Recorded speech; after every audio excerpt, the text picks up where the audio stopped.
How many have major goals you'd like to achieve? Raise your hands, please. Very good. I want you to shake someone's hand on your right and left, look them in the eyes, and say with conviction, you have something special. Do that quickly, please. Very good. I like to ask that question before I speak because I like to know who's in the audience and what your expectations are for your life.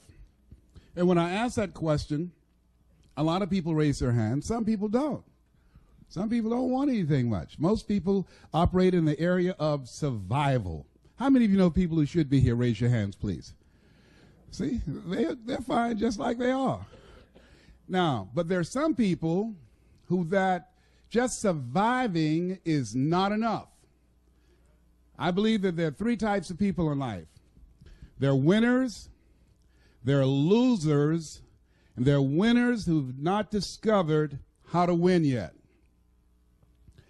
And these individuals, it's something about them that drives them, that they will invest in themselves. They go to seminars and workshops and lectures, and they're seeking, there's something in them that says, I can do better than this.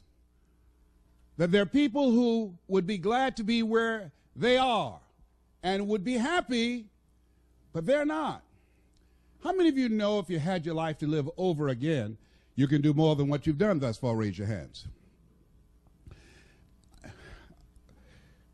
I was reading a story about George Bernard Shaw, who was a very brilliant man in his day, and I love to quote him. But one of the things that was asked George Bernard Shaw that really resonated with me at the end of his life, somebody asked him, if you had to be anybody in the world, anybody throughout history, if you had the power to be born again, who would you like to come back as?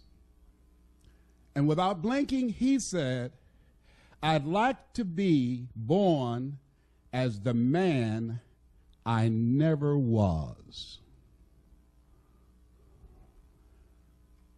I like to be the man I never was, that I never became. Seeking to connect with that person. There's another person here that you're looking at. There's somebody else back there. And every chair in this place, there are two people in this place in every chair. You're in the chair with somebody else. There's another person back there. You know they're back there. And that person is the person that you want to become connected with. And sometimes you do. Sometimes you've had some experiences where you said, I can't believe I'm doing this. How many have ever done that, please? That you surprise yourself. Well, every time I speak, I see this as such a sacred opportunity. And I'm so happy. Sometimes I think I'm dreaming. Because when I look back on my life, and this Les Brown that you see was in bondage for so many years. Didn't come out till late in my life. I had him under arrest. I was in bondage with fear. I wanted to do what I'm doing.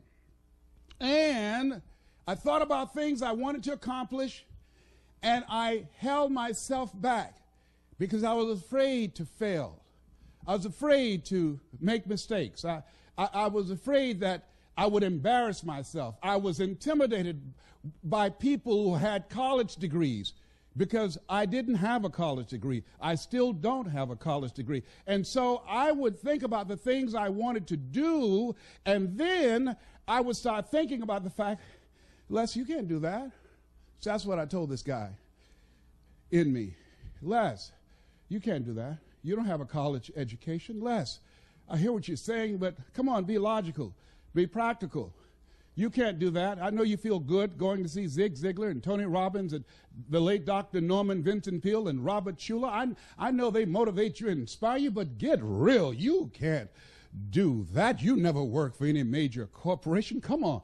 Let's be practical. Be logical. Oh, yes, I know people told you you have a gift of gab and you have a nice personality and you're funny and you make people feel good and you make them laugh, but you become a speaker, speak for corporations, train and teach people and motivate people to do something you've never done. You're not rich. You're not successful. You don't have any books. You don't have the resources. You don't know the people. You don't have the contacts. You can't do that, Les Brown. See, my heart said, I can do that. When I looked at my dream and saw someone doing what I love to do, I love to help people. How many love to help people? And my heart said, I can do that. And then I made a critical mistake. I asked, how? The mind became operative. The mind came up front and said, Les Brown, I heard what your heart said, but I want to ask you, how will you do that? And so I went from my heart to my mind, and I tried to figure it out. How would I do that? At that time, I wanted to earn $1,000 an hour. My mind said, do you make $1,000 a week? I said, no. Okay. Have you ever done this before? I said, no. Okay. Well, I'm not saying you can't do it, but let me ask you some other questions, all right? Have you any contacts with anybody that can teach you how to do this? No. Okay, well, maybe there's something else. Do you have the money? No. Do you have the credentials? No. Will anybody stand up for you and say, oh, he's done it for me and I know he's good? No. Well, let me ask you, do you really think you could do this? No. There's an African proverb that says, if there's no enemy within, the enemy outside can do you no harm.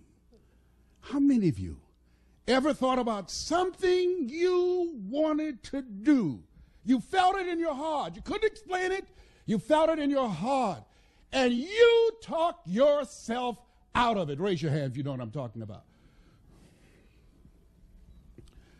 I talked myself out of it. No one did it to me but me. The forte of fruiters is not in our stars, but in ourselves, that we are underlings. My first major goal was I wanted to buy my mother a home. And I achieved that. I'm adopted.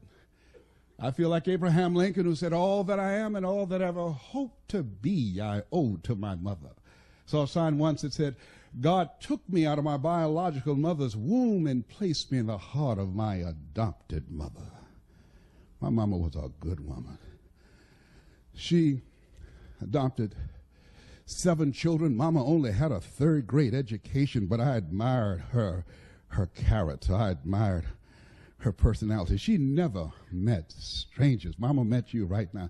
She would talk your head off. You know, she was a funny woman. She always had a sense of humor.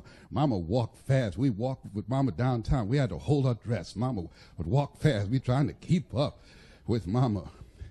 Years later, at the end of her life, when she was 89 and suffering from breast cancer, we took her to a furniture warehouse, and she got out of the car with my sister, and she was holding my arm, and I said, Mama, I said, they have a wheelchair here. Can I get this wheelchair for you? And I went and got the wheelchair, and she looked at me. She said, no, boy, I would walk this place myself. I said, Mama, but it's so huge, Mama. I'll roll you in a wheelchair. She said, I'm fine. And I saw her straighten herself, and she walked it herself. I admired her strength. I said, oh, Mama, you know, this morning I got up, and every time something happens to me and I want to get down and I want to surrender to any of the challenges I encounter, and I got up this morning, and the sciatic nerve and this L5 and L4 of my lower disc protruding, and I was in pain, and my body said, you can't do this speech today. And somebody said, are you going to surrender to this pain, or are you Mamie's boy? Get up and straighten your back. You can do that speech. You can walk that floor yourself. When you start walking, you won't feel anything but her presence with you. Sometimes we have to stand up inside ourselves. Sometimes we have to fight ourselves. Sometimes you have a dream and goal that you want to achieve, and you say, oh, I can't do that. You got to tell yourself to shut up. I can do it. Don't tell me I can't do that. Sometimes you got to talk to yourself. I can't do it. I'm Mamie's boy. Oh, I can do this. Oh, I will do it.